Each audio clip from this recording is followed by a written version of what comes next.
அவுது பில்லாஹி மினஷ் ஷைத்தானிர் ரஜீம். பிஸ்மில்லாஹிர் ரஹ்மானிர் ரஹீம். சூரா 3. இம்ரானின் குடும்பத்தினர்.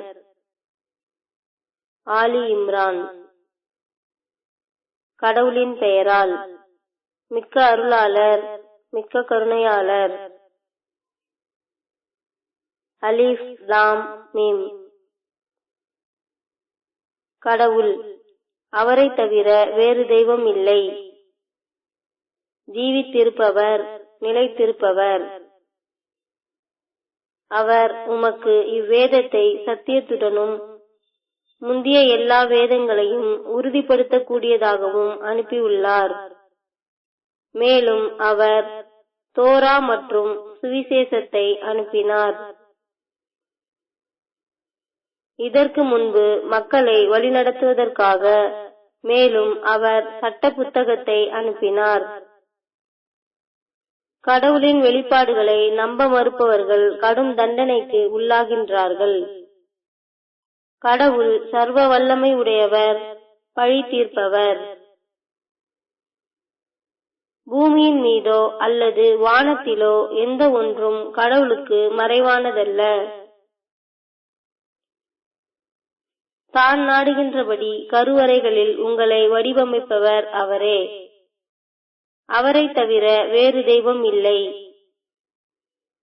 சர்வ வல்லமை உடையவர், ஞானம் மிக்கவர். அவர் உமக்கு நேரடியான வசனங்களும் அவை இவ்வேதத்தின் சாரமாக விளங்குபவை மற்றும் பல பொருள் தரும் அல்லது உவமான வசனங்களும் கொண்டதாக இவ்வேதத்தினை அனுப்பியுள்ளார். தங்கள் இதயங்களில் சந்தேகங்களை கொண்டவர்கள் குழப்பத்தை தோற்றுவிப்பதற்காகவும் மேலும் குறிப்பிட்டதோர் அர்த்தத்தை வெளிக்கொணர்வதற்காகவும் பல பொருள் தரும் வசனங்களை பின்பற்றுவார்கள். கடவுளையும் அறிவில் நன்கு ஊன்றியவர்களையும் தவிர அதன் உண்மை விளக்கத்தை வேறெவரும் அறிய மாட்டார்கள். அவர்கள், நாங்கள் இதில் நம்பிக்கை கொள்கின்றோம், இதில் உள்ள அனைத்தும் எங்கள் இரட்சகரிடமிருந்தே வருகின்றன என்று கூறுவார்கள். அறிவுத்திறன் உடையோர் மட்டுமே கவனத்தில் கொள்வார்கள்.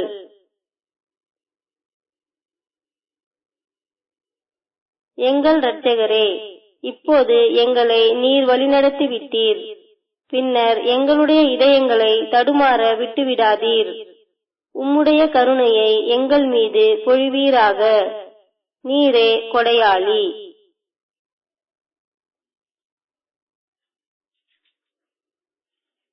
எங்கள் இரட்சகரே, தவிர்த்துவிட முடியாத அந்த நாளில் மக்களை நிச்சயம் நீர் ஒன்று கூட்டுவீர்.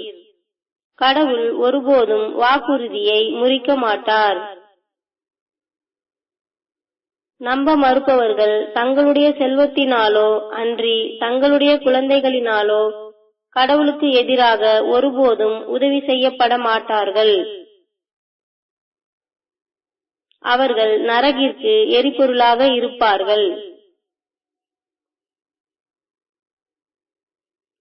பேரோவின் மக்களையும் அவர்களுக்கு முன்னிருந்தோரையும் போலவே நம்முடைய வெளிப்பாடுகளை அவர்கள் ஏற்க மறுத்தார்கள். மேலும் அதன் விளைவாக கடவுள் அவர்களது பாவங்களுக்காக அவர்களை தண்டித்தார். கடவுள் தண்டனையை நிறைவேற்றுவதில் கண்டிப்பானவர்.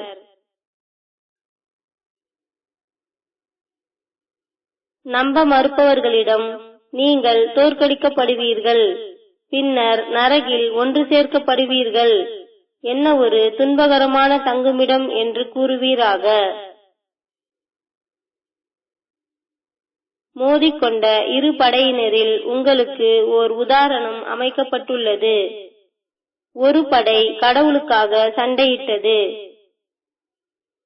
அதே சமயம் மற்றொன்றோ நம்ப மறுத்ததாக இருந்தது. அவர்கள் தங்களின் சொந்த கண்களால் அவர்களை தங்களைப் போல் 2 மடங்காக இருக்க கண்டார்கள். கடவுள் தான் நாடுகின்றவர்களுக்கு அவருடைய வெற்றியை கொண்டு ஆதரவு அளிக்கின்றார். பார்வையுடையோருக்கு இது ஒரு உத்தரவாதத்தை அளிக்க வேண்டும். உலக இன்பங்களான பெண்கள், மக்கட்பேறு, தங்கம் மற்றும் வெள்ளியின் பெரும் குவியல்கள், பயிற்றுவிக்கப்பட்ட குதிரைகள், கால்நடைகள் மற்றும் பயிர்கள் ஆகியவை மக்களுக்கு அலங்காரமாக்கப்பட்டுள்ளன. இவை இவ்வுலகின் பொருட்கள் ஆகும். கடவுளிடத்தில் மிக சிறந்த தங்குமிடம் தயார் செய்யப்பட்டுள்ளது.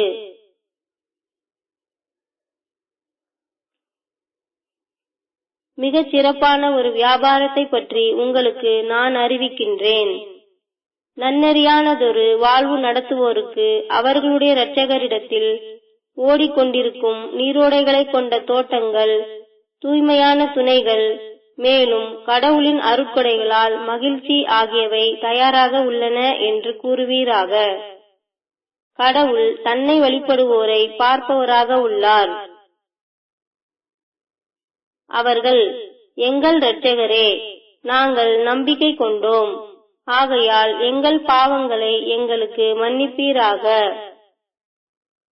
மேலும் எங்களை நரக நெருப்பின் வேதனையிலிருந்து காத்திடுவீராக என்று கூறுகின்றார்கள்.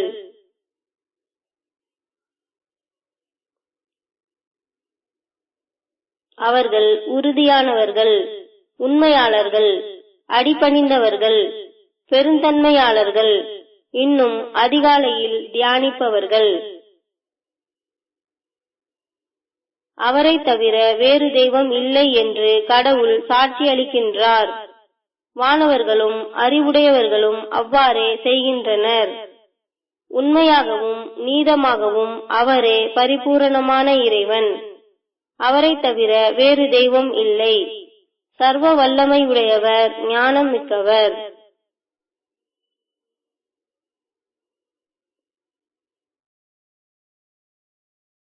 கடவுளால் அங்கீகரிக்கப்பட்ட ஒரே மார்க்கம் அடிபணிதல் ஆகும். அதற்கு நேர் மாற்றமாக வேதத்தை பெற்றவர்களோ தாங்கள் அறிவை பெற்றிருந்த போதிலும் பொறாமை காரணமாக இவ்வுண்மையை மறுக்கின்றனர். கடவுளின் வெளிப்பாடுகளை ஏற்க மறுக்கும் இத்தகையவர்களை கணக்கிடுவதில் கடவுள் மிகவும் கண்டிப்பானவர்.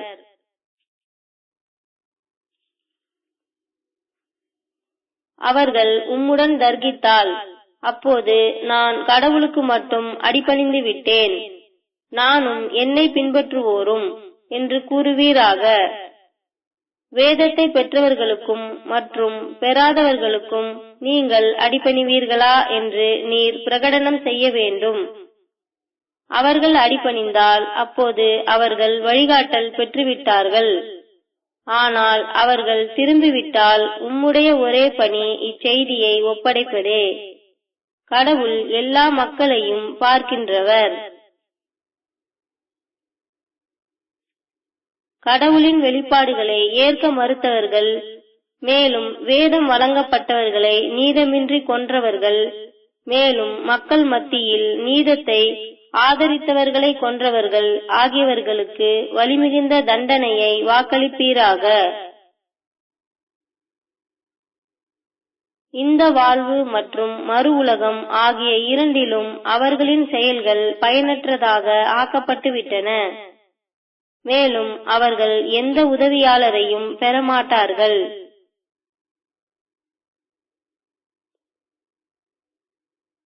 வேதத்தின் ஒரு பாகம் கொடுக்கப்பட்டவர்களை கடவுளின் இவ்வேதத்தை ஆதரிக்கவும் மேலும் தங்கள் சொந்த வாழ்வுகளில் இதனை பிரயோகிக்கவும் அழைத்தால் எவ்வாறு அவர்களில் சிலர் வெறுப்பினால் திரும்பிவிடுகின்றார்கள் என்பதை நீர் கவனித்தீரா?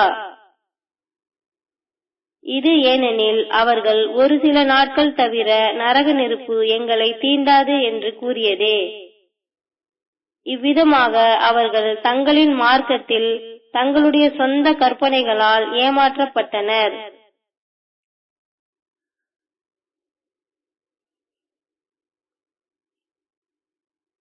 தவிர்க்க முடியாத அந்நாளில் அவர்களை நாம் வரவழைக்கும் போது அது அவர்களுக்கு எப்படி இருக்கும்? ஒவ்வொரு ஆன்மாவிற்கும் சிறிதளவும் அநீதமின்றி அது சம்பாதித்தவற்றிற்காக சன்மானம் கொடுக்கப்படும். கூறுவீராக, எங்கள் தெய்வமே, எல்லா ஆட்சி அதிகாரங்களையும் கொண்டவரே, நீர் தேர்ந்தெடுக்கின்றோருக்கு நீர் ஆட்சியை வழங்குகின்றீர். நீர் தேர்ந்தெடுக்கின்றோரை நீர் ஆட்சியிலிருந்து நீக்குகின்றீர். நீர் தேர்ந்தெடுக்கின்றோருக்கு நீர் கண்ணியம் வழங்குகின்றீர். மேலும் நீர் தேர்ந்தெடுக்கின்றோரை இழிவிற்கு உள்ளாக்குகின்றீர். வாழ்வாதாரங்கள் அனைத்தும் உம் கரங்களிலேயே உள்ளன. நீர் சர்வ சக்தி உடையவர். நீர் இரவை பகலினுள் புகுத்துகின்றீர். மேலும் பகலை இரவினுள் புகுத்துகின்றீர். நீர் இறந்தவற்றிலிருந்து உயிருள்ளவற்றை உருவாக்குகின்றீர். மேலும் உயிருள்ளவற்றிலிருந்து இறந்தவற்றை உருவாக்குகின்றீர். இன்னும் நீர் தேர்ந்தெடுக்கின்றோருக்கு கணக்கின்றி வழங்குகின்றீர்.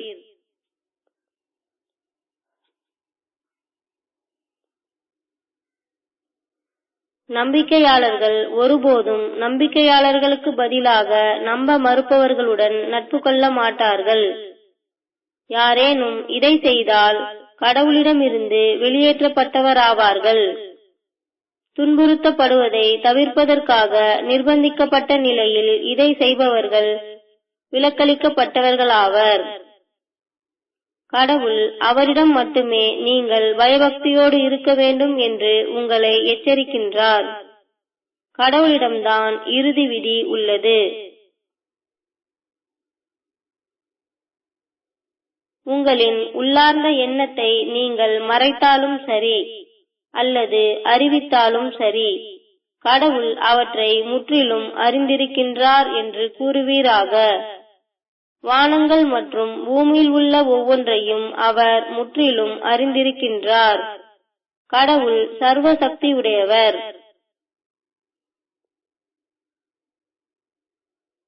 ஒவ்வொரு ஆன்மாவும் அது செய்த எல்லா நற்காரியங்களும் முன்னால் கொண்டு வரப்பட்டு காணும் அந்நாள் வரும். தீய காரியங்களை பொறுத்தவரை அவை வெகு தூரம் விலகி சென்றிருக்க வேண்டும் என்று அது விரும்பும். கடவுள் அவரிடம் மட்டுமே நீங்கள் பயபக்தியோடு இருக்க வேண்டும் என்று உங்களை எச்சரிக்கின்றார். கடவுள் மக்கள் மீது இரக்கமுள்ளவர் ஆவார். நீங்கள் கடவுளை நேசிப்பீர்களானால் நீங்கள் என்னை பின்பற்ற வேண்டும் என்று பிரகடனம் செய்வீராக. அப்போது கடவுள் உங்களை நேசிப்பார், உங்கள் பாவங்களை மன்னிப்பார். கடவுள் மன்னிப்பவர், மிக்க கருணையாளர். நீங்கள் கடவுளுக்கும் தூதருக்கும் கீழ்ப்படிய வேண்டும் என்று பிரகடனம் செய்வீராக. அவர்கள் திரும்பிவிட்டால் நம்ப மறுப்பவர்களை கடவுள் நேசிப்பதில்லை.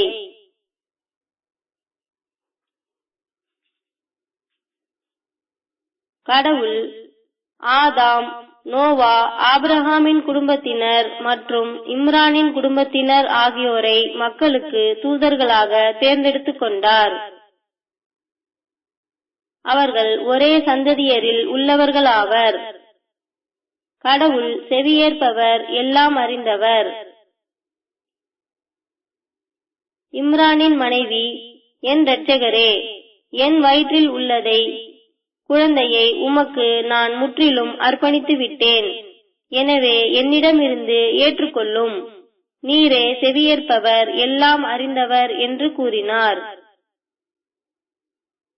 அவர் அதனை பெற்றபோது, என் இரட்சகரே, நான் ஒரு பெண்ணை பெற்றிருக்கின்றேன். அவர் கருக்கொண்டிருந்தது எது என்பதை கடவுள் நன்கறிந்திருந்தார். ஆணானது பெண்ணை போன்றதல்ல. நான் அவளுக்கு மேரி என்று பெயரிட்டிருக்கின்றேன். மேலும் அவளுக்கும் அவளின் சந்ததியினருக்கும் விரட்டப்பட்ட சாத்தானிடமிருந்து உம்முடைய பாதுகாப்பை நான் வேண்டுகின்றேன் என்று அவர் கூறினார்.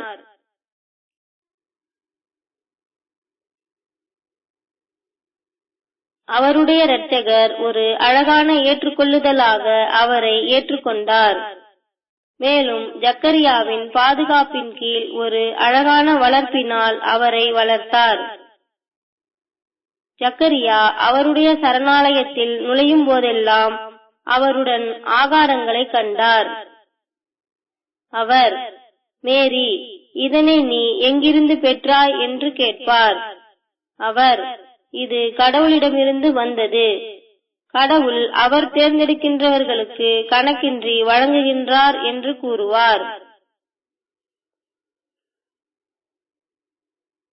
அப்பொழுதே ஜக்கரியா தன் இரட்சகரிடம், என் இரட்சகரே, இது போன்ற ஒரு நல்ல குழந்தையை எனக்கு தருவீராக. நீர் பிரார்த்தனைகளை செவியேற்பவர் என்று இறைஞ்சி பிரார்த்தித்தார். சரணாலயத்தில் அவர் பிரார்த்தித்துக் கொண்டிருந்த போது வானவர்கள் அவரை அழைத்தனர். கடவுள் ஜானை பற்றிய நற்செய்தியை உமக்கு தருகின்றார். கடவுளின் வார்த்தையில் நம்பிக்கை கொண்டவர், கண்ணியமானவர், ஒழுக்கமானவர், இன்னும் ஒரு நன்னெறியாளரான வேதம் வழங்கப்பட்டவர்.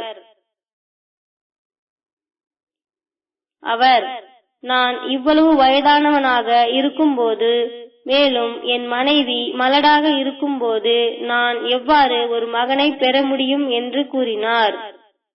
அவர், கடவுள் தான் நாடுகின்றதை செய்கின்றார் என்று கூறினார்.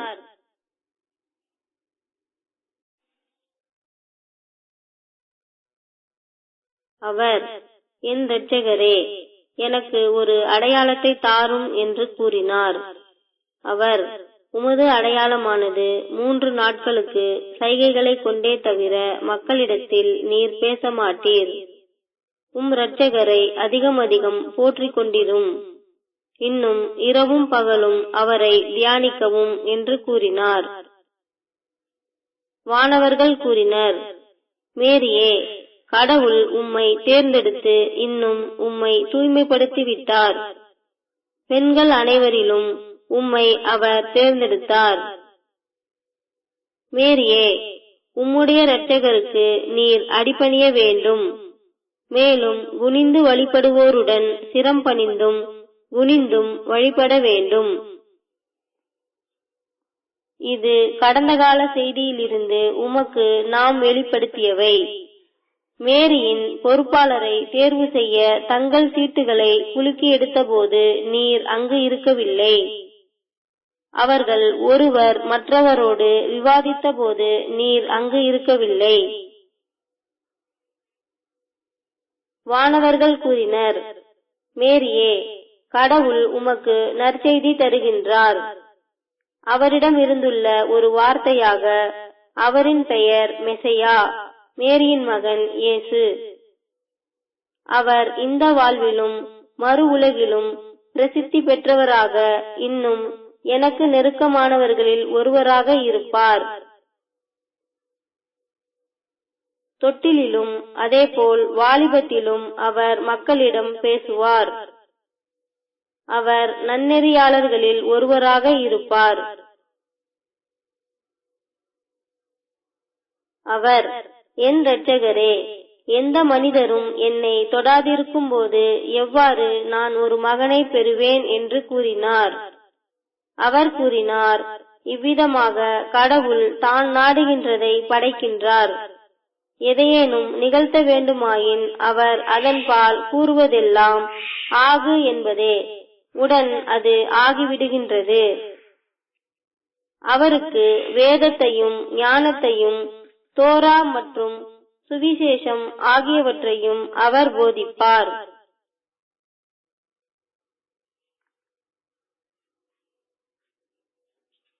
இஸ்ரவேலின் சந்ததியினருக்கு ஒரு தூதராக நான் உங்கள் இரட்சகரிடமிருந்து ஒரு அத்தாட்சியுடன் உங்களிடம் வந்துள்ளேன். நான் உங்களுக்காக களிமண்ணில் இருந்து ஒரு பறவை உருவத்தை உருவாக்கி பின்னர் நான் அதனுள் ஊதுவேன். மேலும் அது கடவுளின் அனுமதி கொண்டு உயிருள்ள பறவையாக ஆகிவிடும். நான் குருடர்களின் பார்வையை மீள வைப்பேன். குஷ்டர்களை குணமாக்குவேன். இன்னும் நான் இறந்தவர்களை கடவுளின் அனுமதி கொண்டு உயிர்ப்பிப்பேன். நீங்கள் சாப்பிட்டதையும் நீங்கள் உங்கள் வீடுகளில் சேமித்து வைத்திருப்பதையும் என்னால் உங்களுக்கு கூற முடியும். நீங்கள் நம்பிக்கையாளர்களாக இருந்தால் இது உங்களுக்கு ஒரு சான்றாக இருக்க வேண்டும். நான் முந்திய வேதமான தோராவை மெய்ப்பிக்கின்றேன். மேலும் உங்கள் மீது சுமத்தப்பட்டுள்ள சில தடைகளை நான் ரத்து செய்கின்றேன். நான் உங்கள் இரட்சகரிடமிருந்து போதுமான சான்றுடன் உங்களிடம் வந்துள்ளேன். ஆகவே நீங்கள் கடவுளை கவனத்தில் கொள்ள வேண்டும், மேலும் எனக்கு கீழ்ப்படிய வேண்டும். கடவுள்தான் எனது இரட்சகரும் உங்கள் இரட்சகரும் ஆவார். நீங்கள் அவரை மட்டுமே வழிபட வேண்டும். இதுவே சரியான பாதை. அவர்களுடைய நம்பிக்கையின்மையை இயேசு உணர்ந்தபோது அவர், கடவுளின் பாதையில் எனக்கு ஆதரவாளர்கள் யார் என்று கூறினார். அந்த சீடர்கள் கூறினர், நாங்கள் கடவுளின் ஆதரவாளர்கள். நாங்கள் கடவுள் மேல் நம்பிக்கை கொள்கின்றோம். மேலும் நாங்கள் அடிபணிந்தவர்கள் என்று சாட்சியம் கூறுகின்றோம். எங்கள் இரட்சகரே, நீர் இறக்கி அனுப்பியதன் மேல் நாங்கள் நம்பிக்கை கொண்டுள்ளோம். மேலும் நாங்கள் தூதரையும் பின்பற்றுகின்றோம். சாட்சியாளர்களுடன் எங்களை கணக்கிடுவீராக. அவர்கள் திட்டமிட்டனர், மேலும் சூழ்ச்சி செய்தனர். ஆனால் கடவுளும் அவ்வாறே செய்தார். இன்னும் கடவுள் திட்டமிடுவதில் மிகச் சிறந்தவர். இவ்விதமாக கடவுள் கூறினார், இயேசுவே, நான் என்பால் உம்மை உயர்த்தி உம்முடைய வாழ்வை முடிவிற்கு கொண்டு வருகின்றேன்.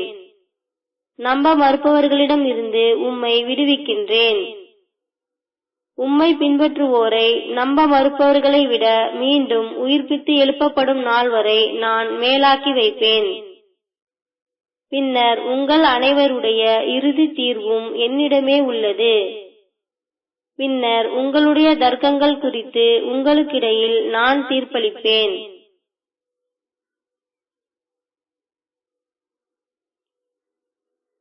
நம்ப மறுப்பவர்களை பொறுத்தவரை நான் அவர்களை இவ்வுலகிலும் இன்னும் மறு உலகிலும் வலிமிகுந்த தண்டனையில் ஆழ்த்துவேன். அவர்களுக்கு உதவியாளர்கள் எவரும் இல்லை.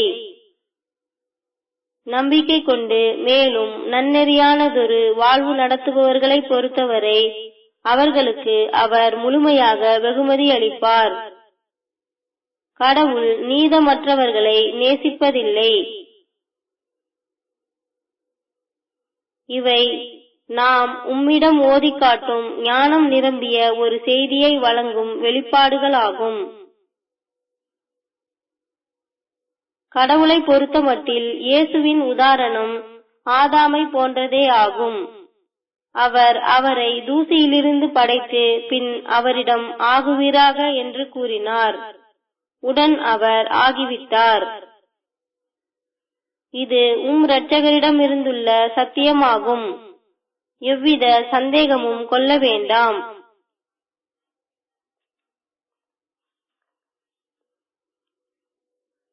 நீர் அறிவை பெற்றிருக்கும் நிலையில் எவரேனும் உம்மிடம் தர்கித்தால், அப்பொழுது எங்களுடைய குழந்தைகளையும் உங்களுடைய குழந்தைகளையும், எங்கள் பெண்களையும் உங்கள் பெண்களையும், எங்களையும் உங்களையும் நாம் ஒன்று திரட்டி, பின்னர் பொய்யர்களின் மீது கடவுளின் சாபத்தை நாம் பிரார்த்திப்போம் என்று கூறுவீராக.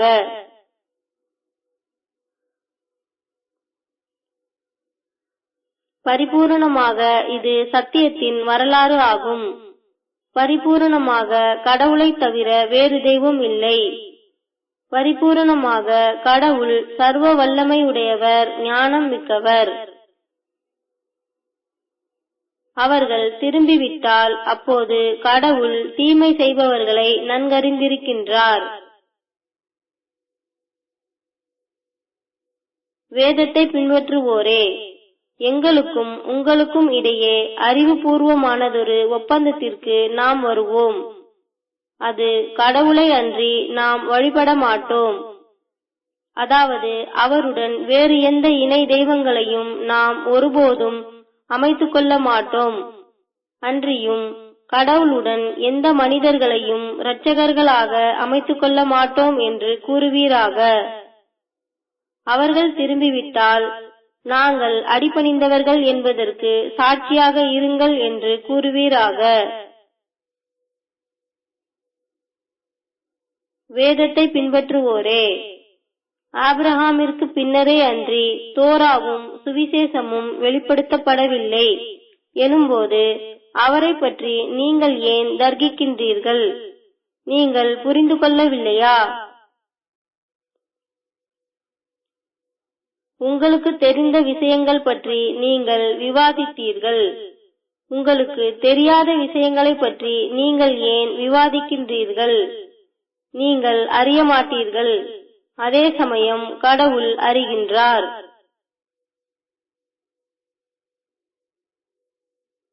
ஆபிரகாம் யூதராகவோ அன்றி கிறிஸ்தவராகவோ இருந்ததில்லை. அவர் ஒரு அடிபணிந்த ஏகத்துவவாதியாகவே இருந்தார். அவர் ஒருபோதும் இணை வழிபாடு செய்பவராக இருந்ததில்லை. ஆபிரகாமிடத்தில் மிகவும் மதிப்பிற்குரியவர்கள் அவரை பின்பற்றியோரும் இந்த வேதம் வழங்கப்பட்டவரும் நம்பிக்கை கொண்டோருமே ஆவர்.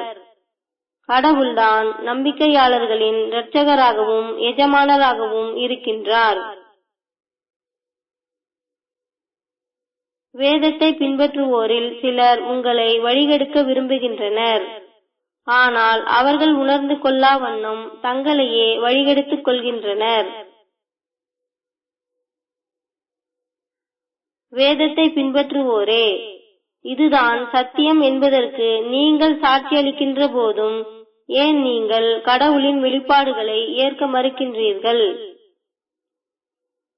வேதத்தை பின்பற்றுவோரே, ஏன் உண்மையை பொய்மையை கொண்டு குழப்புகின்றீர்கள்? மேலும் தெரிந்து கொண்டே உண்மையை மறைக்கின்றீர்கள். வேதத்தை பின்பற்றுவோரில் சிலர் கூறுகின்றனர், நம்பிக்கையாளர்களுக்கு கொடுக்கப்பட்டதை காலையில் நம்பி மாலையில் நிராகரித்து விடுங்கள். அதனால் அவர்களும் ஒரு நாள் பழைய நிலைக்கு திரும்பிவிடக்கூடும். மேலும் உங்கள் மார்க்கத்தை பின்பற்றுவோரைப் போலவே அன்றி நம்பிக்கை கொள்ளாதீர்கள். உண்மையான வழிகாட்டுதல் கடவுளின் வழிகாட்டுதலே என்று கூறுவீராக. அதே வழிகாட்டுதலை தாங்களும் கொண்டிருப்பதாக அவர்கள் உரிமை கோரினாலோ அல்லது உங்களின் இரட்சகரை குறித்து உங்களுடன் விவாதித்தாலோ அருள் அனைத்தும் கடவுளின் கரத்திலேயே உள்ளன. அவர் அதனை தான் நாடுகின்றவருக்கு வழங்குகின்றார் என்று கூறுவீராக. கடவுள் கொடையாளர், எல்லாம் அறிந்தவர். அவர் தன் கருணையை தான் நாடுவோருக்கென வரையறுத்துள்ளார். கடவுள் எல்லையில்லாத அருளை உடையவர்.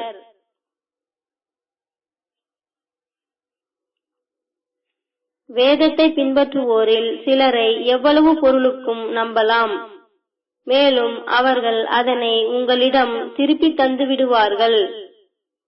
அவர்களில் மற்றவர்களை ஒரே ஒரு தீனாருக்கு கூட நம்ப முடியாது.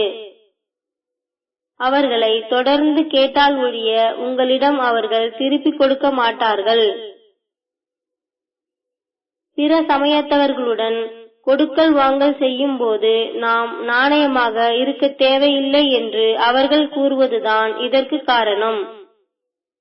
இவ்வாறு அவர்கள் தெரிந்து கொண்டே கடவுள் மேல் பொய்களை கற்பிக்கின்றார்கள். உண்மையில் தங்களின் கடமைகளை நிறைவேற்றுபவர்கள், மேலும் நன்னெறியானதொரு வாழ்வு நடத்துபவர்கள், கடவுள் நன்னெறியாளர்களை நேசிக்கின்றார்.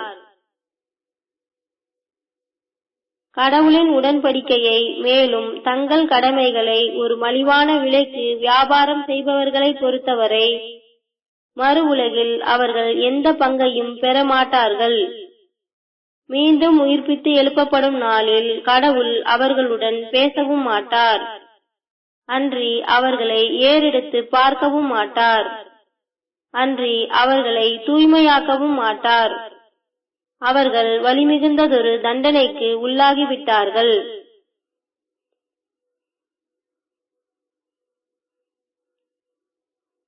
வேதத்தில் இல்லாத போதும் அது வேதத்தில் உள்ளதுதான் என்று நீங்கள் எண்ணும் பொருட்டு வேதத்தை போன்று தோற்றமளிக்க தங்கள் நாவுகளை சுழற்றுபவர்கள் அவர்களில் உள்ளனர்.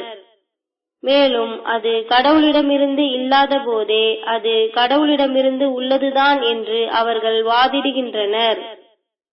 இவ்விதமாக அவர்கள் தெரிந்து கொண்டே பொய்களை கூறி அவற்றை கடவுள் மேல் கற்பிக்கின்றார்கள். மக்களிடம் கடவுளுடன் என்னையும் வழிபடுங்கள் என்று வேதத்தையும் அதன் தூதுத்துவத்தையும் கொண்டு கடவுளால் அருள்பாலிக்கப்பட்ட ஒரு மனிதர் ஒருபோதும் கூறமாட்டார். அதற்கு பதிலாக நீங்கள் போதனை செய்யும் வேதம் மற்றும் நீங்கள் கற்றுக்கொள்ளும் படிப்பினைகளுக்கேற்ப உங்கள் இரட்சகருக்கு மட்டுமே பூரணமாக உங்களை அர்ப்பணியுங்கள் என்றே அவர் கூறுவார். அன்றி வானவர்களையும் வேதம் வழங்கப்பட்டவர்களையும் இரட்சகர்களாக இணையாக்குங்கள் என்றும் உங்களிடம் அவர் கட்டளையிட மாட்டார். அடிபணிந்தவர்களாக ஆன பின்னர் நம்ப மறுக்கும்படி அவர் உங்களை தூண்டுவாரா?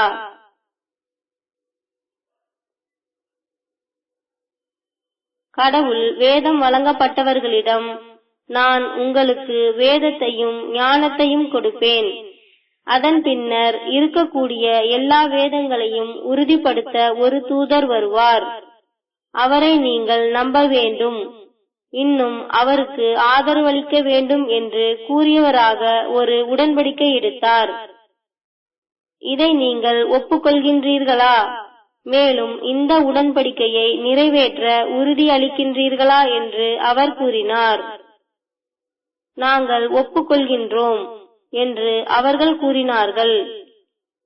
இவ்விதமாக நீங்கள் சாட்சி அளித்துள்ளீர்கள், நானும் உங்களுடன் சேர்ந்து சாட்சியாக உள்ளேன் என்று அவர் கூறினார்.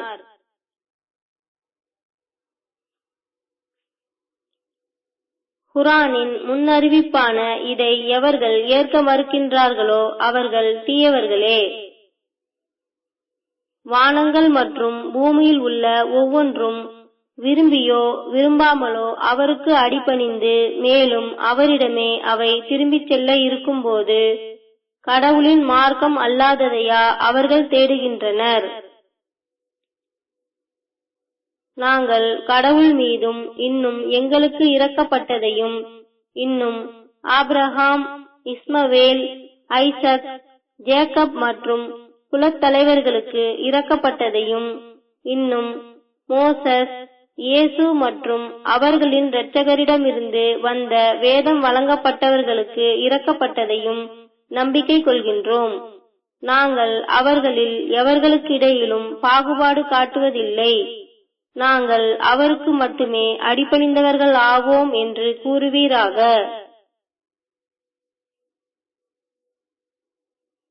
எவர் ஒருவர் அடிபணிதல் அல்லாததை தனது மார்க்கமாக ஏற்றுக்கொள்கின்றாரோ அது அவரிடமிருந்து ஏற்றுக்கொள்ளப்பட மாட்டாது. இன்னும் மறு உலகில் அவர் நஷ்டவாளிகளுடன் இருப்பார்.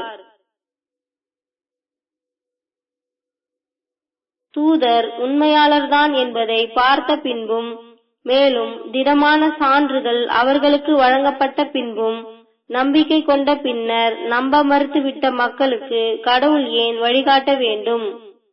கடவுள் தீயவர்களை வழிநடத்த மாட்டார். இவர்கள் கடவுள், வானவர்கள் மற்றும் எல்லா மக்களின் தண்டித்தலுக்கும் உள்ளாகிவிட்டார்கள். அதிலே அவர்கள் என்றென்றும் தங்கியிருப்பார்கள். வேதனை அவர்களுக்கு ஒருபோதும் லேசாக்கப்படவோ அன்றியும் அவர்களுக்கு ஒத்தி போடப்படவோ மாட்டாது. இதன் பின்னர் வருந்தி மேலும் சீர்திருத்திக் கொள்பவர்கள் இதிலிருந்து விலக்களிக்கப்பட்டவர்கள் ஆவர். கடவுள் மன்னிப்பவர், மிக்க கருணையாளர். நம்பிக்கை கொண்ட பின்னர் நம்ப மறுத்து அதன் பின்னர் நம்பிக்கையின்மையில் ஆழமாக மூழ்கியவர்களுக்கு அவர்களுடைய மீட்பு கோருதல் அவர்களிடமிருந்து ஏற்றுக்கொள்ளப்பட மாட்டாது. அவர்கள்தான் மெய்யாகவே வழி தவறியவர்கள். எவர்கள் நம்ப மறுத்து மேலும் நம்ப மறுத்தவர்களாகவே மரணித்து விடுகின்றார்களோ அவர்களால் ஒரு பூமியளவு தங்கத்தை ஈட்டுத் தொகையாக தர முடிந்தாலும் அவர்கள் எவரிடம் இருந்தும் ஏற்றுக்கொள்ளப்பட மாட்டாது. அவர்கள் வலிமிக்க தண்டனைக்கு உள்ளாகிவிட்டார்கள். அவர்களுக்கு உதவியாளர்கள் எவரும் இருக்க மாட்டார்கள். உங்களுக்கு பிரியமானவற்றிலிருந்து நீங்கள் தர்மம் வழங்காதவரை நீங்கள் நன்னெறியினை அடைய முடியாது. தர்மமாக எதை நீங்கள் வழங்கினாலும் கடவுள் அதனை முற்றிலும் அறிந்தவராக இருக்கின்றார். தோரா வழங்கப்படுவதற்கு முன்பு இஸ்ரவேலர்கள் தங்கள் மீது சில குறிப்பிட்ட தடைகளை சுமத்திக் கொள்ளும் வரை எல்லா உணவுகளும் இஸ்ரவேலின் சந்ததியினருக்கு அனுமதிக்கப்பட்டிருந்தது. நீங்கள் உண்மையாளர்களாக இருந்தால் தோராவை கொண்டு வந்து அதனை வாசியுங்கள் என்று கூறுவீராக. இதன் பிறகும் எவர்கள் பொய்யான தடைகளை கற்பனை செய்து இன்னும் அவற்றை கடவுள் மீது இட்டுக்கட்டுகின்றார்களோ அவர்கள்தான் உண்மையில் தீயவர்கள்.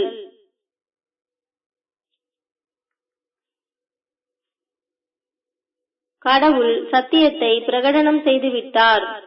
நீங்கள் ஆபிரகாமின் மார்க்கத்தை பின்பற்ற வேண்டும். ஏகத்துவம். அவர் ஒருபோதும் இணை வழிபாடு செய்பவராக இருந்ததில்லை என்று கூறுவீராக. மக்களுக்காக நிர்மாணிக்கப்பட்ட ஒரு முக்கியமான புண்ணிய ஸ்தலம் ஒன்று பக்காவில் உள்ளது. மக்கள் அனைவருக்காகவும் அருளப்பட்ட ஒரு வழிகாட்டி. அதில் தெளிவான அடையாளங்கள் உள்ளன. அது ஆபிரகாமின் இடமாகும். அதில் நுழையும் எவரொருவருக்கும் பாதுகாப்பான வழி வழங்கப்பட வேண்டும். மக்கள் தங்களால் முடியும் போது இந்த புனிதமான இடத்திற்கு ஹஜ்ஜை கடைபிடிப்பது கடவுளுக்கு செய்ய வேண்டிய கடமையாகும். நம்ப மறுப்பவர்களை பொறுத்தவரை கடவுளுக்கு எவருடைய தேவையும் இல்லை. வேதத்தை பின்பற்றுவோரே, நீங்கள் செய்யும் ஒவ்வொன்றிற்கும் கடவுள் சாட்சியாக இருக்கும்போது கடவுளின் இந்த வெளிப்பாடுகளை ஏன் நீங்கள் ஏற்க மறுக்கின்றீர்கள் என்று கூறுவீராக.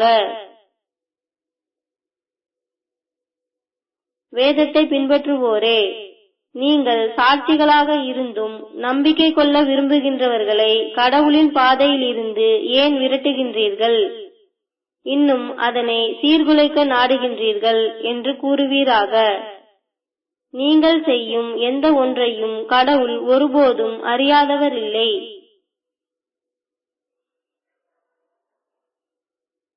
நம்பிக்கை கொண்டோரே, வேதத்தை உடைய மக்களில் சிலருக்கு நீங்கள் கீழ்ப்படிந்தால் அவர்கள் உங்களை நம்பிக்கை கொண்ட பிறகு நம்ப மறுப்பவர்களாக பழைய நிலைக்கு திருப்பி விடுவார்கள். கடவுளின் இந்த வெளிப்பாடுகள் உங்களுக்கு எடுத்துரைக்கப்பட்டு கொண்டும் மேலும் அவருடைய தூதர் உங்களுக்கிடையில் இருந்து கொண்டும் இருக்கும்போது எவ்வாறு நீங்கள் நம்ப மறுக்க இயலும்? கடவுளை எவர் உறுதியாக பற்றிக் கொள்கின்றாரோ அவர் சரியான பாதையில் வழிநடத்தப்படுவார்.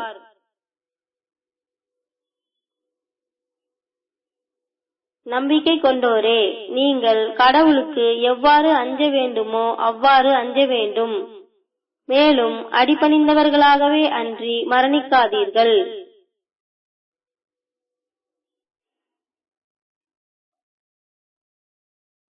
நீங்கள் கடவுளின் கயிற்றை உறுதியாக பற்றிக் கொள்ள வேண்டும், நீங்கள் அனைவருமாக. மேலும் நீங்கள் பிளவுபட்டிருக்காதீர்கள். உங்கள் மீது கடவுளின் அருட்கொடைகளை நினைவு கூறுங்கள். நீங்கள் பகைவர்களாக இருந்தீர்கள், மேலும் அவர் உங்கள் இதயங்களை ஒன்று சேர்த்தார். அவரது அருளால் நீங்கள் சகோதரர்களாக ஆகிவிட்டீர்கள். நீங்கள் ஒரு நெருப்பு குழியின் விளிம்பில் இருந்தீர்கள், மேலும் அங்கிருந்து உங்களை அவர் காப்பாற்றினார். இவ்விதமாக தன் வெளிப்பாடுகளை நீங்கள் வழிநடத்தப்படும் பொருட்டு கடவுள் உங்களுக்கு விளக்குகின்றார். நல்லதின் பால் அழைத்து நன்னெறியை ஆதரித்து மேலும் தீமையை தடுக்கும் ஒரு சமூகம் உங்களில் இருக்கட்டும். இவர்களே வெற்றியாளர்கள். தங்களுக்கு தெளிவான சான்றுகள் வழங்கப்பட்ட பின்னரும் பிளவுபட்டு மேலும் தர்கித்துக் கொண்டவர்கள் போன்று நீங்கள் இருக்காதீர்கள். ஏனெனில் இவர்கள் பயங்கரமானதொரு தண்டனைக்கு உள்ளாகிவிட்டார்கள். சில முகங்கள் மகிழ்ச்சியால் பிரகாசமாகவும் அதே சமயம் மற்ற முகங்கள் துக்கத்தால் இருண்டு போயும் இருக்கும் அந்நாள் வரும். முகங்கள் இருண்டு போனவர்களை பொறுத்தவரை அவர்களிடம் கேட்கப்படும், நம்பிக்கை கொண்ட பின்னர் நீங்கள் நம்ப மறுத்துவிட்டீர்கள் இல்லையா? ஆகையால் உங்களின் நம்பிக்கையின்மைக்கான தண்டனையை அனுபவியுங்கள். பிரகாசமான முகங்களை உடையவர்களை பொறுத்தவரை அவர்கள் கடவுளின் கருணையில் மகிழ்ச்சியோடு இருப்பார்கள். அவர்கள் அதில் என்றென்றும் தங்கியிருப்பார்கள். இவை கடவுளின் வெளிப்பாடுகள் ஆகும். அவற்றை உண்மையுடன் நாம் உமக்கு ஓதி காட்டுகின்றோம். கடவுள் மக்களுக்கு எந்த கஷ்டத்தையும் விரும்புவதில்லை.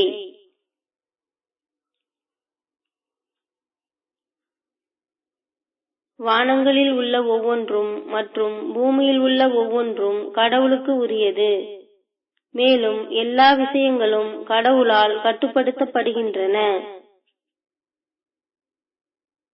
மக்களின் மத்தியில் தோன்றிய சமூகங்களிலேயே நீங்கள்தான் மிகச்சிறந்த சமூகம்.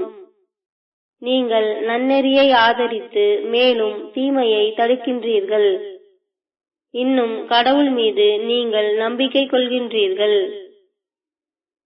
வேதத்தை பின்பற்றுபவர்கள் நம்பிக்கை கொண்டால் அது அவர்களுக்கு மேலானதாக இருக்கும். அவர்களில் சிலர் நம்பிக்கை கொள்ளவே செய்கின்றனர். ஆனால் அவர்களில் பெரும்பாலோர் தீயவர்கள்தான். உங்களை அவமரியாதை செய்வதை தவிர வேறு எந்த தீங்கும் அவர்களால் ஒருபோதும் உங்களுக்கு செய்துவிட முடியாது.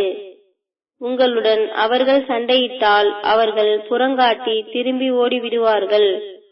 அவர்களால் ஒருபோதும் வெற்றி பெற முடியாது. கடவுளின் உடன்படிக்கையையும் அத்துடன் உங்களுடனான சமாதான உடன்படிக்கையையும் அவர்கள் கடைபிடிக்காதவரை அவர்களுடன் நீங்கள் சண்டையிட நேரும் போதெல்லாம் அவர்கள் இழிவு செய்யப்படுவார்கள். அவர்கள் கடவுளின் கடும் கோபத்திற்கு உள்ளாகிவிட்டார்கள். மேலும் அதன் விளைவாக அவர்கள் தலைகுனிவிற்கு ஆளானார்கள். இதன் காரணமாவது அவர்கள் கடவுளின் வெளிப்பாடுகளை ஏற்க மறுத்து மேலும் வேதம் வழங்கப்பட்டவர்களை நீதமின்றி கொலை செய்ததுதான். இதன் காரணமாவது அவர்கள் கீழ்ப்படிய மறுத்து மேலும் வரம்பு மீறியதுதான். அவர்கள் அனைவரும் சமமல்ல. வேதத்தை பின்பற்றுவோர் மத்தியிலும் நன்னெறியாளர்கள் இருக்கவே செய்கின்றனர். இரவு முழுவதும் அவர்கள் கடவுளின் வெளிப்பாடுகளை ஓதுகின்றனர். மேலும் சிரவணக்கம் செய்கின்றனர். அவர்கள் கடவுள் மீதும் இன்னும் இறுதி நாளின் மீதும் நம்பிக்கை கொள்கின்றனர். அவர்கள் நன்னெறியினை ஆதரித்து தீமையை தடுக்கின்றனர். இன்னும் அவர்கள் நன்னெறியான காரியங்களை செய்ய விரைகின்றனர். இவர்களே நன்னெறியாளர்கள். அவர்கள் செய்யும் எந்த நல்லதும் வெகுமதி அளிக்கப்படாமல் போகாது. கடவுள் நன்னெறியாளர்களை முற்றிலும் அறிந்தவர். நம்ப மறுத்தவர்கள் கடவுளுக்கு எதிராக அவர்களின் செல்வத்தை கொண்டோ அல்லது அவர்களின் குழந்தைகளை கொண்டோ உதவி செய்யப்பட மாட்டார்கள். அவர்கள் நரகத்திற்கு உள்ளாகிவிட்டார்கள். அதில் அவர்கள் என்றென்றும் தங்கியிருப்பார்கள். இவ்வுலகில் அவர்கள் சேகரித்ததற்கு உதாரணம் தங்களின் ஆன்மாக்களுக்கு தீங்கிழைத்துக் கொண்ட மக்களின் அறுவடையினை ஒரு கொடுங்காற்று தாக்கி பின்பு அதனை துடைத்தெடுத்து விடுவது போன்றதாகும். கடவுள் அவர்களுக்கு தீங்கிழைக்கவில்லை, மாறாக அவர்கள்தான் தங்களுக்கு தாங்களே தீங்கிழைத்துக் கொண்டனர். நம்பிக்கை கொண்டோரே, உங்களுக்கு தீங்கிழைக்க விரும்புவதை ஒருபோதும் நிறுத்தாத வெளியாட்களுடன் நீங்கள் தோழமை கொள்ளாதீர்கள். இன்னும் நீங்கள் துன்பம் அடைவதை காணவும் அவர்கள் விரும்புகின்றனர். வெறுப்பு அவர்களின் வாய்களில் நிரம்பி வழிகின்றது. மேலும் அவர்களின் நெஞ்சங்களில் அவர்கள் மறைத்து வைத்திருப்பதோ அதைவிட கொடியதாகும். நீங்கள் புரிந்து கொள்வீர்களானால் இவ்விதமாக நாம் வெளிப்பாடுகளை உங்களுக்கு தெளிவாக்குகின்றோம்.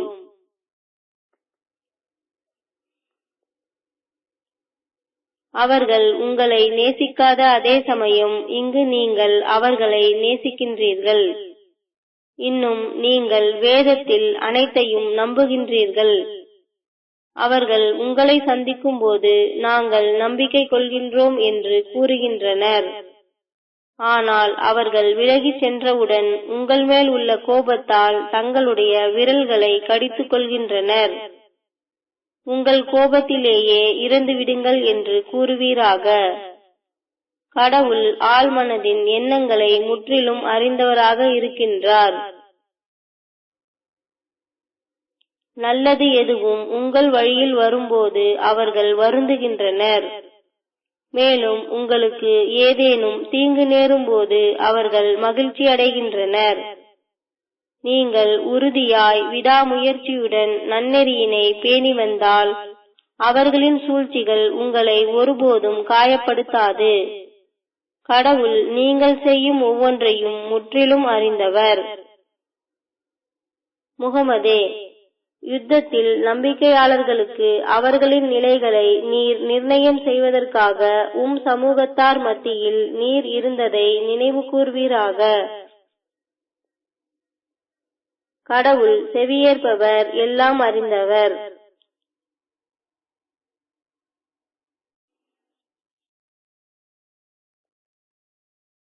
உங்கள் மத்தியில் இரு பிரிவினர் கிட்டத்தட்ட தவறிவிட்டனர். ஆனால் கடவுள் அவர்களின் இரட்சகராக இருந்தார். கடவுள் மீதே நம்பிக்கையாளர்கள் உறுதியான நம்பிக்கை வைக்க வேண்டும். பத்ரில் நீங்கள் பலகீனமாக இருந்த போதும் கடவுள் உங்களுக்கு வெற்றியை வழங்கினார். ஆகையால் உங்கள் நன்றியை தெரிவிப்பதற்காக நீங்கள் கடவுளை கவனத்தில் கொள்ள வேண்டும். நீர் நம்பிக்கையாளர்களிடம் 3000 வானவர்களை கீழே அனுப்பியது கொண்டு உங்கள் இரட்சகர் உங்களுக்கு உதவி புரிவது போதாதா என்று கூறினீர். உண்மையில் நீங்கள் உறுதியாய் விடாமுயற்சியுடன் நன்னெறியை பேணி வந்தால் அப்போது அவர்கள் உங்களை திடீரென தாக்கினாலும் உங்கள் இரட்சகர் நன்கு பயிற்சி பெற்ற 5000 வானவர்களை கொண்டு உங்களுக்கு உதவி புரிவார். உங்களுக்கு நற்செய்தி தந்து மேலும் உங்கள் இதயங்களை உறுதிப்படுத்தும் பொருட்டு கடவுள் இவ்வாறு உங்களுக்கு அறிவிக்கின்றார். சர்வ வல்லமை உடையவரும் ஞானம் நிரம்பியவருமான கடவுளிடமிருந்தே வெற்றி வருகின்றது. இவ்விதமாக அவர் சில நம்ப மறுப்பவர்களை அழிக்கின்றார் அல்லது அவர்களை முடக்கி விடுகின்றார். அவர்கள் எப்பொழுதும் தோல்வியுற்றவர்களாகத்தான் முடிவடைவார்கள். இது உம்மை பொறுத்தது அல்ல. அவர் அவர்களை மீட்டுக்கொள்ளவும் செய்யலாம் அல்லது அவர் அவர்களை அவர்களின் வரம்பு மீறல்களுக்காக தண்டிக்கவும் செய்யலாம். வானங்கள் மற்றும் பூமியில் உள்ள ஒவ்வொன்றும் கடவுளுக்கு உரியது. அவர் தான் நாடுகின்றவர்களை மன்னிக்கின்றார், மேலும் தான் நாடுகின்றவர்களை தண்டிக்கின்றார். கடவுள் மன்னிப்பவர், மிக்க கருணையாளர். நம்பிக்கை கொண்டோரே, பல்கிப் பெருகும் கடும் வட்டியினை நீங்கள் வாங்காதீர்கள். நீங்கள் வெற்றியடையும் பொருட்டு கடவுளை கவனத்தில் கொள்ளுங்கள். நம்ப மறுப்பவர்களுக்காக காத்து கொண்டிருக்கும் நரக நெருப்பிற்கு நீங்கள் அஞ்சிக் கொள்ளுங்கள். நீங்கள் கருணையை அடையும் பொருட்டு கடவுளுக்கும் மற்றும் தூதருக்கும் கீழ்ப்படிய வேண்டும்.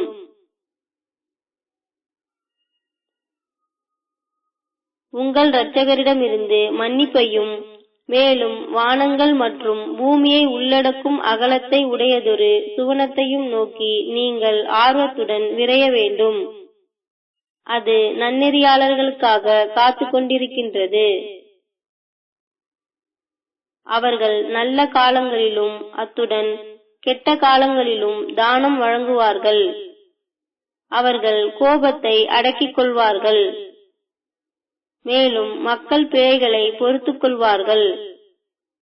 தர்மவான்களை கடவுள் நேசிக்கின்றார். அவர்கள் பாவத்தில் விழுந்து விட்டாலோ அல்லது தங்கள் ஆன்மாக்களுக்கு தீங்கிழைத்துக் கொண்டாலோ அவர்கள் கடவுளை நினைவு கூர்ந்து தங்களுடைய பாவங்களுக்காக பாவ மன்னிப்பு கேட்பார்கள். மேலும் கடவுளை அன்றி பாவங்களை மன்னிப்பவர் யார்? இன்னும் அவர்கள் தெரிந்து கொண்டே பாவங்களில் தொடர்ந்து இருக்க மாட்டார்கள். அவர்களின் வெகுமதி அவர்கள் இரட்சகரிடமிருந்துள்ள மன்னிப்பும் மேலும் ஓடிக்கொண்டிருக்கும் நீரோடைகளை கொண்ட தோட்டங்களும் ஆகும். அவர்கள் அதில் என்றென்றும் தங்கியிருப்பார்கள். பணி செய்பவர்களுக்கு எத்தகைய ஒரு அருள்பாலிக்கப்பட்ட வெகுமதி! கடந்த காலங்களில் உங்களுக்கு முன்னுதாரணங்கள் ஏற்படுத்தப்பட்டு உள்ளது. பூமியை சுற்றி பார்த்து நம்பிக்கையற்றவர்களுக்கு நேர்ந்த விளைவுகளை கவனியுங்கள்.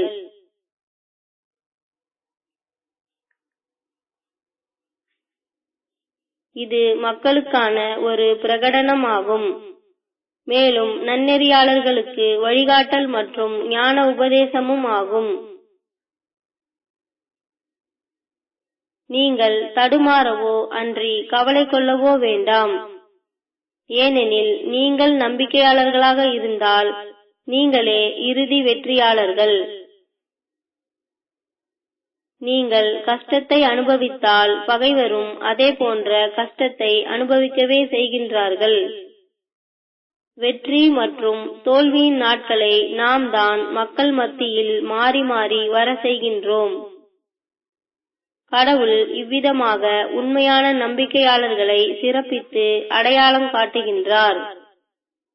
மேலும் உங்களில் சிலருக்கு வீர மரணம் கொண்டு அருள்பாலிக்கின்றார். அநீதமானோரை கடவுள் வெறுக்கின்றார்.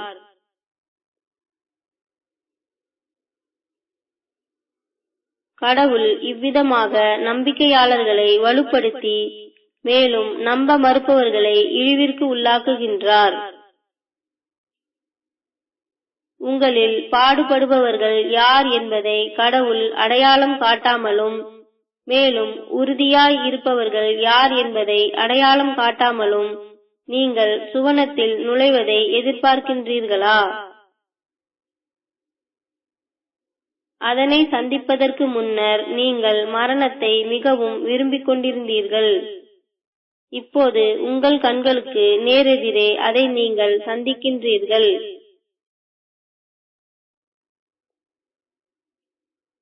முகமது அவருக்கு முன்பிருந்த தூதர்களைப் போன்ற ஒரு தூதராக இருந்தவரே அன்றி வேறில்லை. அவர் மரணித்து விட்டால் அல்லது கொல்லப்பட்டு விட்டால் நீங்கள் உங்களின் குதிகால்களால் திரும்பி விடுவீர்களா? எவர் ஒருவர் தனது குதிகால்களால் திரும்பி விடுகின்றாரோ அவர் சிறிதளவும் கடவுளுக்கு தீங்கிழைத்து விடவில்லை. நன்றியுடையவர்களாக இருப்போருக்கு கடவுள் வெகுமதி அளிக்கின்றார்.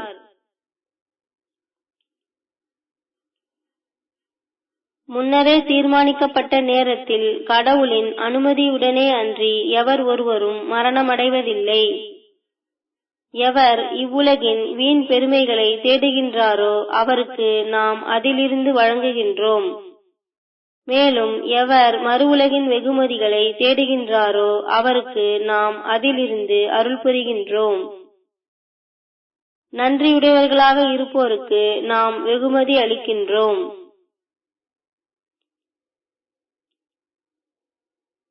வேதம் வழங்கப்பட்டவர் அநேகருக்கு கடவுளின் பாதையில் அவருடன் சேர்ந்து சண்டையிட நெருக்கடியான தருணங்களிலும் கூட சற்றும் தடுமாறாத பக்திமிக்க மக்கள் இருந்தார்கள். அன்றியும் அவர்கள் தயக்கம் கொள்ளவோ அல்லது ஊக்கம் குறைந்துவிடவோ இல்லை. கடவுள் உறுதியாய் இருப்பவர்களை நேசிக்கின்றார். அவர்களின் கூற்றெல்லாம், எங்கள் இரட்சகரே, எங்கள் பாவங்களையும் எங்கள் வரம்பு மீறல்களையும் எங்களுக்கு மன்னிப்பீராக, எங்கள் பாதங்களை உறுதிப்படுத்துவீராக, மேலும் நம்ப மறுப்பவர்களுக்கு எதிராக எங்களுக்கு வெற்றியை வழங்குவீராக என்பதாக மட்டுமே இருந்தது.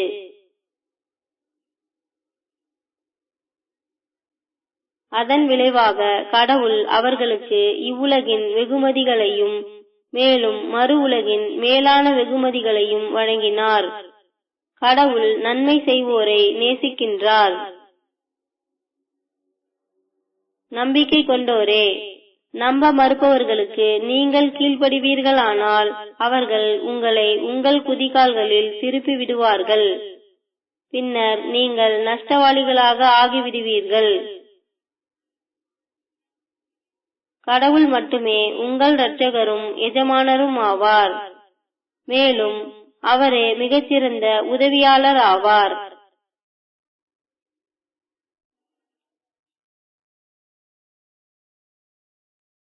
அவர்கள் கடவுளுடன் சக்தியற்ற இணை தெய்வங்களை ஏற்படுத்திக் கொண்டதிலிருந்து நம்ப மறுப்பவர்களின் இதயங்களில் நாம் திகிலை எறிவோம்.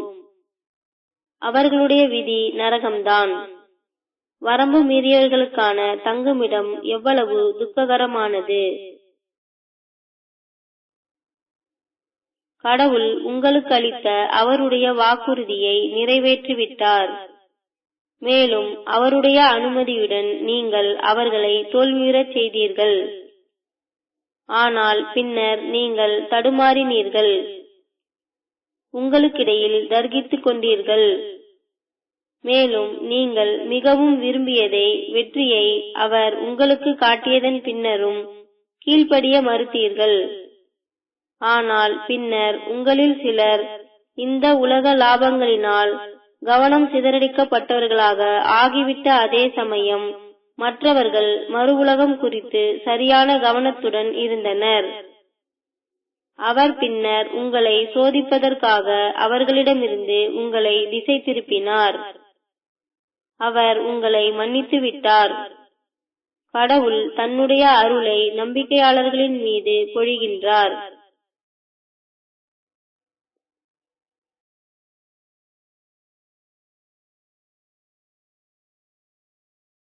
உங்களின் பின்னால் இருந்து தூதர் உங்களை அழைத்துக் கொண்டிருந்த போதும் எவர் ஒருவரையும் கவனிக்காமல் நீங்கள் போர் பொருட்களின்பால் விரைந்தோடியதை நினைவு கூறுங்கள்.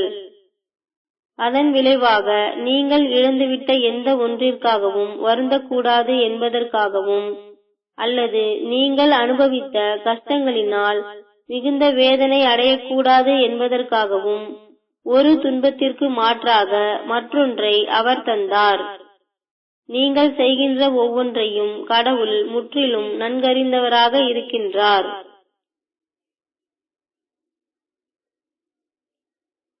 அந்த பின்னடைவிற்கு பிறகு அமைதியான நித்திரையை உங்கள் மீது அவர் அனுப்பினார். அது உங்களில் சிலரை சாந்தப்படுத்தியது. உங்களில் மற்றவர்கள் சுயநலத்தோடு தங்களை பற்றியே அக்கறை கொண்டார்கள். அவர்கள் கடவுளை குறித்து சரியில்லாத அபிப்பிராயங்களை அவர்கள் அறியாமை நாட்களின் போது கொண்டிருந்த அதே அபிப்பிராயங்களை கொண்டிருந்தனர். இவ்விதமாக அவர்கள் எங்கள் பங்கு ஏதேனும் உள்ளதா என்று கூறினார்கள். அனைத்து விஷயங்களும் கடவுளிடத்தில்தான் உள்ளன என்று கூறுவீராக. அவர்கள் எதை உங்களுக்கு வெளிப்படுத்தவில்லையோ அதை அவர்கள் தங்களுக்குள்ளேயே மறைத்துக் கொண்டார்கள். அவர்கள், அவை எங்களிடம் இருந்திருந்தால் இந்த யுத்தத்தில் நம்மில் ஒருவரும் கொல்லப்பட்டிருக்க மாட்டார்கள் என்று கூறினார்கள். நீங்கள் உங்களுடைய இல்லங்களில் தங்கியிருந்திருந்தாலும் கொல்லப்பட வேண்டும் என விதிக்கப்பட்டவர்கள் தங்களுடைய மரண படுக்கைக்கு தவழ்ந்தேனும் வந்து விடுவார்கள் என்று கூறுவீராக.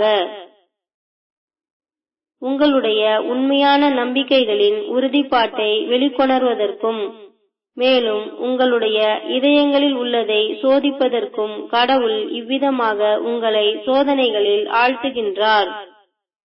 கடவுள் ஆழ்மனதின் எண்ணங்களை முற்றிலும் அறிந்தவராக இருக்கின்றார்.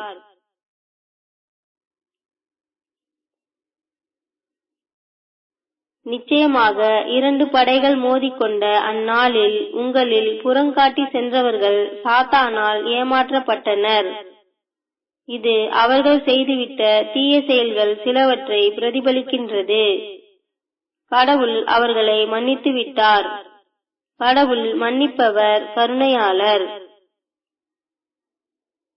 நம்பிக்கை கொண்டோரே, நம்ப மறுத்து மேலும் தங்களுடைய உறவினர்களில் போருக்காக பயணித்தவர்கள் அல்லது தயாரானவர்கள் குறித்து அவர்கள் எங்களுடன் தங்கியிருந்தால் அவர்கள் மரணித்திருக்கவோ அல்லது கொல்லப்பட்டிருக்கவோ மாட்டார்கள் என்று கூறியவர்களைப் போல் இருக்காதீர்கள்.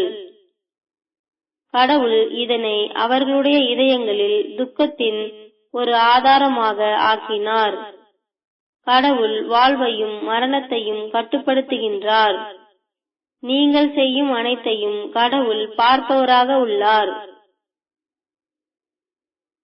நீங்கள் கடவுள் பாதையில் கொல்லப்பட்டாலும் அல்லது மரணித்தாலும் கடவுளிடமிருந்து கிடைக்கும் மன்னிப்பும் கருணையும் அவர்கள் சேர்த்து வைத்திருக்கும் எதனையும் விட மிக சிறந்ததாகும்.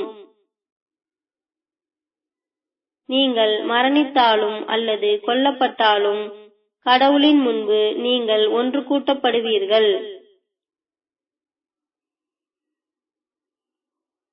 அவர்கள் பால் நீர் இரக்கமுள்ளவராக ஆனது கடவுளிடமிருந்துள்ள கருணையினாலேயே ஆகும்.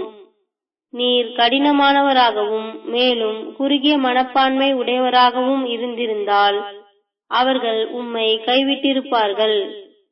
ஆகையால் நீர் அவர்களது பிழைகளை பொறுத்திடுவீராக.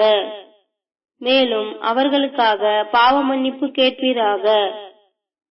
மேலும் அவர்களை கலந்து ஆலோசிப்பீராக. நீர் ஒரு முடிவெடுத்து விட்டால் உமது திட்டத்தை செயல்படுத்துவீராக.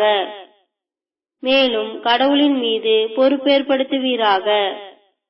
தன் மீது பொறுப்பேற்படுத்துவோரை கடவுள் நேசிக்கின்றார். கடவுள் உங்களுக்கு ஆதரவளித்தால் எவராலும் உங்களை தோற்கடிக்க முடியாது. ஆனால் அவர் உங்களை கைவிட்டு விட்டால் எவரால் உங்களுக்கு ஆதரவு அளிக்க முடியும்? நம்பிக்கையாளர்கள் கடவுளின் மீதே பொறுப்பேற்படுத்த வேண்டும். வேதம் வழங்கப்பட்டவராக இருந்த போதிலும் போரில் கைப்பற்றிய பொருட்களில் அவருக்கு உரிய பங்கை தவிர அதிகமாக எடுக்க முடியாது. தனக்கு உரிமையுள்ள பங்கை விட அதிகமாக எடுக்கும் எவர் ஒருவரும் அதற்கான பதிலை மீண்டும் உயிர்ப்பித்து எழுப்பப்படும் நாளில் கூற வேண்டும். அப்போதுதான் ஒவ்வொரு ஆன்மாவிற்கும் அது சம்பாதித்ததற்கேற்ப சிறிதளவும் அநீதமின்றி கொடுக்கப்படும்.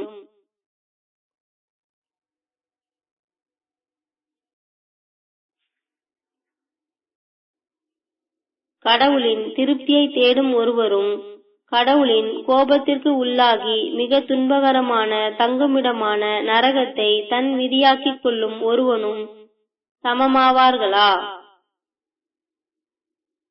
அவர்கள் நிச்சயமாக கடவுளிடத்தில் வெவ்வேறு அந்தஸ்துகளை அனுபவிப்பார்கள். அவர்கள் செய்யும் ஒவ்வொன்றையும் கடவுள் பார்ப்பவராக உள்ளார்.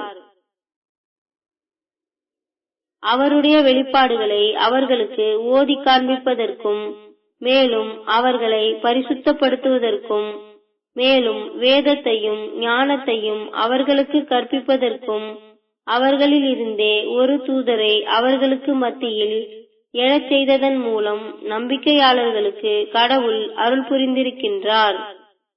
இதற்கு முன்பு அவர்கள் முழுவதுமாக தவறான வழியில் சென்றுவிட்டனர்.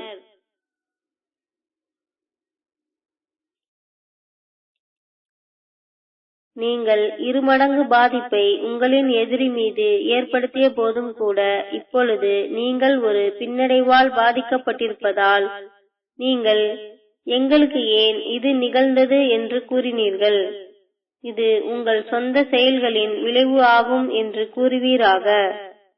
கடவுள் சர்வ சக்தியுடையவர்.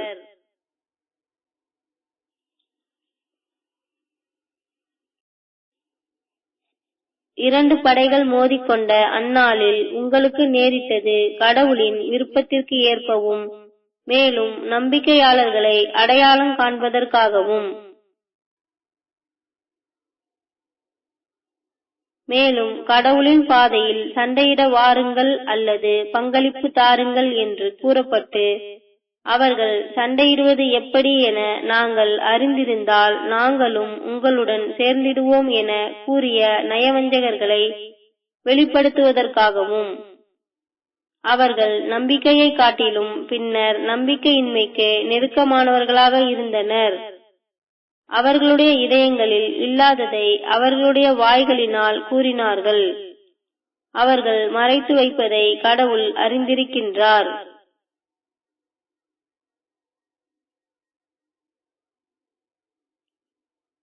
அவர்கள் பின்தங்கி இருந்தவர்களாக தங்களுடைய உறவினர்களை பற்றி அவர்கள் எங்களுக்கு அவர்கள் கீழ்ப்படிந்திருந்தால் அவர்கள் கொல்லப்பட்டிருக்க மாட்டார்கள் என்று கூறினார்கள்.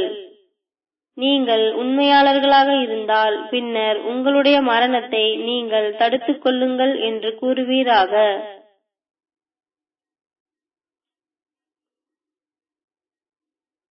கடவுளின் பாதையில் கொல்லப்பட்டவர்களை மரணித்தவர்கள் என்று எண்ணாதீர்கள்.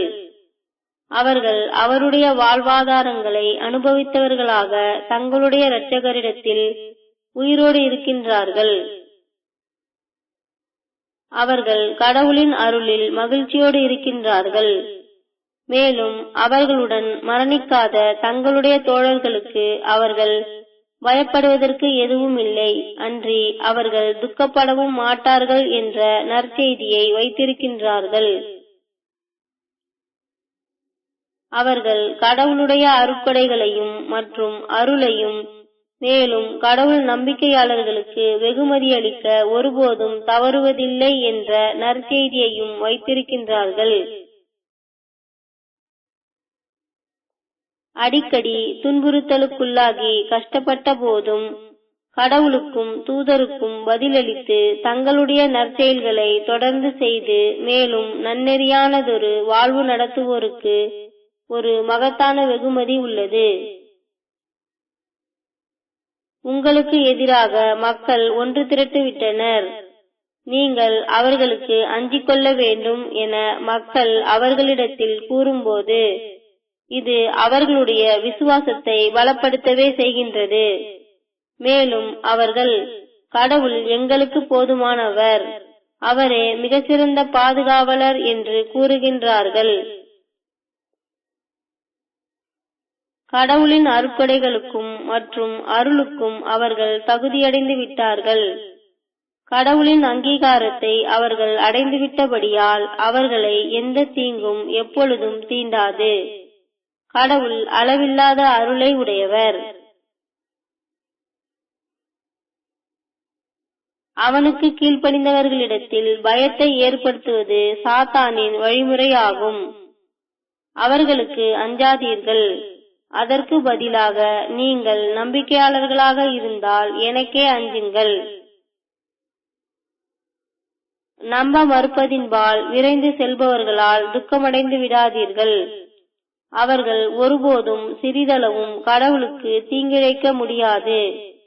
அதற்கு பதிலாக அவர்களுக்கு மறு உலகில் எந்த பங்கும் இருக்கக்கூடாது என கடவுள் நாடிவிட்டார். அவர்கள் ஒரு கடுமையான தண்டனைக்கு உள்ளாகிவிட்டனர்.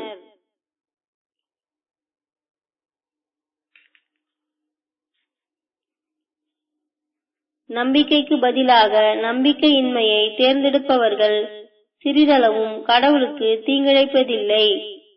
அவர்கள் வேதனை மிக்கதொரு தண்டனைக்கு உள்ளாகிவிட்டனர்.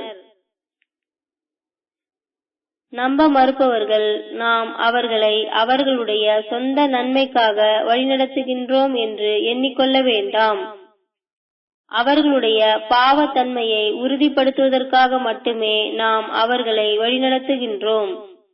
அவர்கள் இழிவானதொரு தண்டனைக்கு உள்ளாகிவிட்டனர். நல்லதிலிருந்து கெட்டதை பிரித்து அடையாளம் காட்டாமல் நீங்கள் இருக்கும் நிலையிலேயே இருக்கும்படி நம்பிக்கையாளர்களை கடவுள் விட்டுவிடுவதில்லை.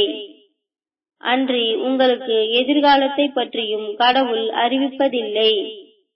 ஆனால் அவருடைய தூதர்களில் இருந்து அவர் தேர்ந்தெடுப்பவர்களின் மீது அத்தகைய அறிவை கடவுள் வழங்குகின்றார். ஆகையால் நீங்கள் கடவுளின் மீதும் அவருடைய தூதரின் மீதும் நம்பிக்கை கொள்ள வேண்டும். நீங்கள் நம்பிக்கை கொண்டு மேலும் நன்னெறியானதொரு வாழ்வு நடத்தினால் நீங்கள் ஒரு மிக பெரும் வெகுமதியை பெறுவீர்கள்.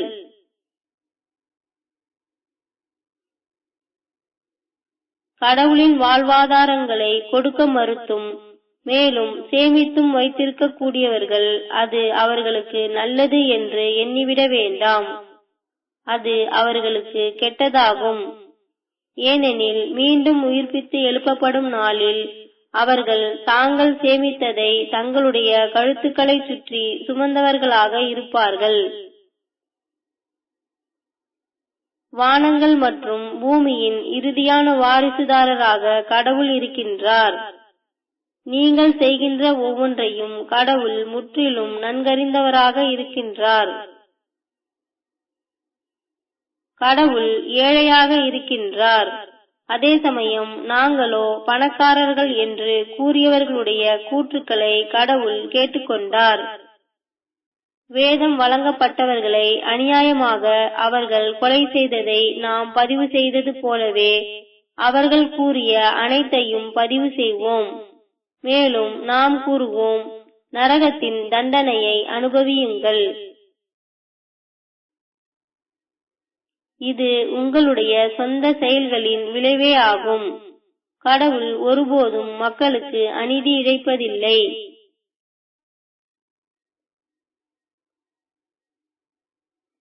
நெருப்பால் உண்ணப்படக்கூடிய ஒரு பலியை அவர் காட்டும் வரை நாங்கள் எந்த ஒரு தூதரையும் நம்பக்கூடாது என எங்களுடன் கடவுள் ஓர் ஒப்பந்தம் செய்திருக்கின்றார் என்று கூறியவர்கள் அவர்கள்தான். எனக்கு முன்னர் வந்த தூதர்கள் நீங்கள் கோரியவை உட்பட தெளிவான சான்றுகளுடன் உங்களிடம் வந்திருந்தனர். நீங்கள் உண்மையாளர்களாக இருந்தால் பின்னர் ஏன் அவர்களை நீங்கள் கொலை செய்தீர்கள் என்று கூறுவீராக. அவர்கள் உம்மை ஏற்க மறுத்தால் உமக்கு முன்பிருந்த தூதர்கள் சான்றுகள், சங்கீதம், மேலும் ஞானம் உபதேசிக்கும் வேதம் ஆகியவற்றை கொண்டு வந்த போதிலும் கூட அவர்கள் நிராகரிக்கப்பட்டார்கள்.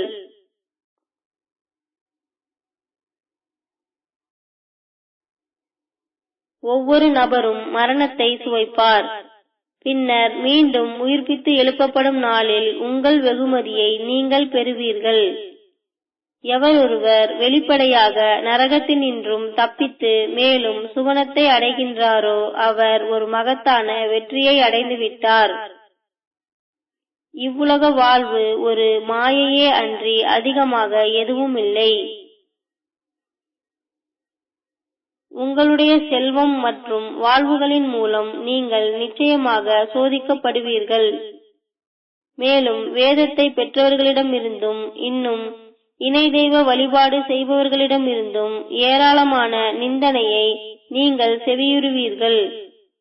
நீங்கள் உறுதியாய் விடாமுயற்சியுடன் நன்னெறியானதொரு வாழ்வு நடத்தினால் இது உங்களது விசுவாசத்தின் பலத்தை நிரூபிக்கும்.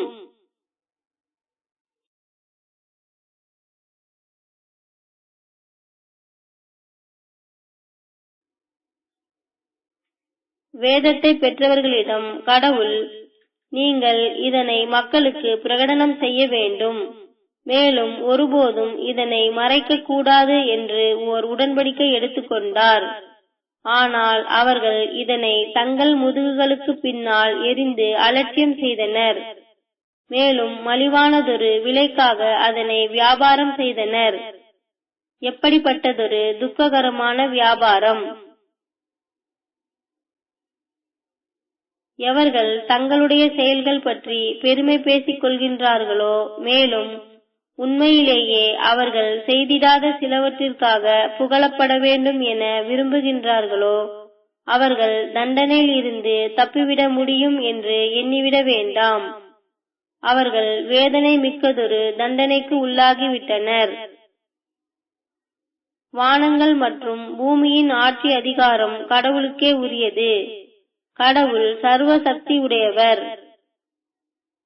வானங்கள் மற்றும் பூமியின் படைப்பிலும் இரவும் பகலும் மாறி மாறி வருவதிலும் அறிவுத்திறன் உடையவர்களுக்கு அத்தாட்சிகள் உள்ளன.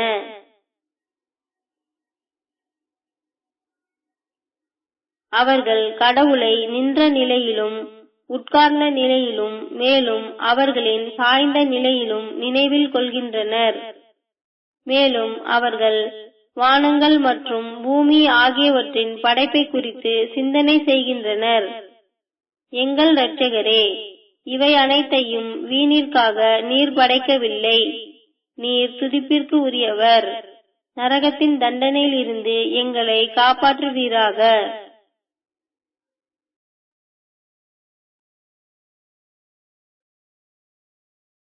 எங்கள் இரட்சகரே, நீர் எவரையெல்லாம் நரகத்தில் புகுத்துகின்றீரோ அவர்கள் உம்மால் கைவிடப்பட்டவர்கள்.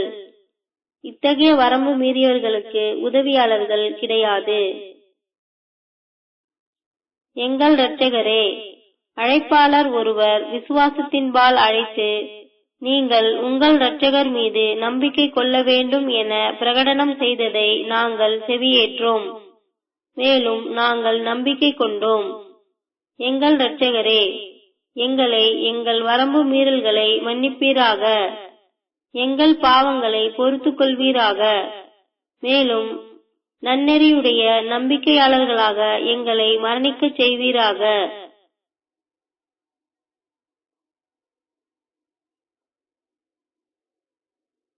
எங்கள் இரட்சகரே, உம்முடைய தூதர்கள் மூலம் எங்களுக்கு நீர் வாக்களித்த அருட்கொடைகளை எங்கள் மீது பொழிவீராக. மேலும் மீண்டும் உயிர்ப்பித்து எழுப்பப்படும் நாளில் எங்களை கைவிட்டு விடாதீர். நீர் ஒருபோதும் வாக்குறுதியை முறிப்பவர் அல்ல. அவர்களுடைய இரட்சகர் அவர்களுக்கு, உங்களுக்கிடையில் உழைப்பவர் எவருக்கும் நீங்கள் செய்யும் எந்த உழைப்பிற்கும் வெகுமதி வழங்க நான் ஒருபோதும் தவறுவதில்லை. நீங்கள் ஆண் அல்லது பெண் எவராக இருந்தாலும் நீங்கள் ஒருவர் மற்றவருக்கு சமமே. இவ்விதமாக எவர்கள் ஊரை விட்டு வெளியேறி மேலும் தங்கள் வீடுகளை விட்டு வெளியேற்றப்பட்டு மேலும் என் பொருட்டு துன்புறுத்துதலுக்கு உள்ளாகி மேலும் போரில் கொல்லப்படுகின்றார்களோ, நான் நிச்சயமாக அவர்களுடைய பாவங்களை மன்னித்து மேலும் ஓடிக்கொண்டிருக்கும் நீரோடைகளை கொண்ட தோட்டங்களில் அவர்களை அனுமதிப்பேன் என்று பதிலளித்தார். கடவுளிடமிருந்து உள்ள வெகுமதி இத்தகையதே ஆகும். கடவுள் இறுதியான வெகுமதியை தன்வசம் வைத்துள்ளார். நம்ப மறுப்பவர்களின் வெளிப்படையான வெற்றிகளால் நீங்கள் கவரப்படாதீர்கள். அவர்கள் தற்காலிகமாக மட்டுமே சுகம் அனுபவிக்கின்றார்கள், பின்னர் நரகில் சென்று முடிவார்கள். என்ன ஒரு துன்பகரமான விதி!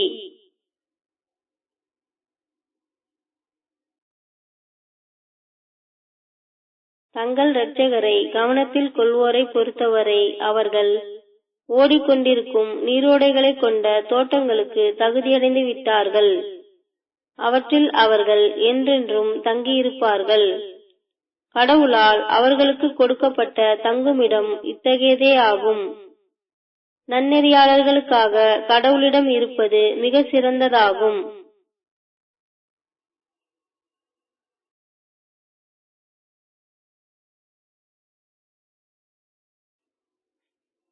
நிச்சயமாக முந்திய வேதங்களை பின்பற்றுவோரில் சிலர் கடவுளின் மீதும் உமக்கு வெளிப்படுத்தப்பட்டவற்றின் மீதும் மேலும் அவர்களுக்கு வெளிப்படுத்தப்பட்டவற்றின் மீதும் நம்பிக்கை கொள்ளவே செய்கின்றனர். அவர்கள் கடவுளிடம் பயபக்தியோடு இருப்பார்கள். மேலும் அவர்கள் கடவுளின் வெளிப்பாடுகளை ஒருபோதும் மலிவு விலைக்கு வியாபாரம் செய்துவிட மாட்டார்கள். இவர்கள் தங்கள் வெகுமதியை தங்கள் இரட்சகரிடமிருந்து பெறுவார்கள். கணக்கிடுவதில் கடவுள் மிக திறன் வாய்ந்தவர். நம்பிக்கை கொண்டோரே, நீங்கள் வெற்றியடையும் பொருட்டு நீங்கள் உறுதியாய் இருக்க வேண்டும். நீங்கள் விடாமுயற்சியுடன் இருக்க வேண்டும். நீங்கள் ஒற்றுமையுடன் இருக்க வேண்டும். நீங்கள் கடவுளை கவனத்தில் கொள்ள வேண்டும்.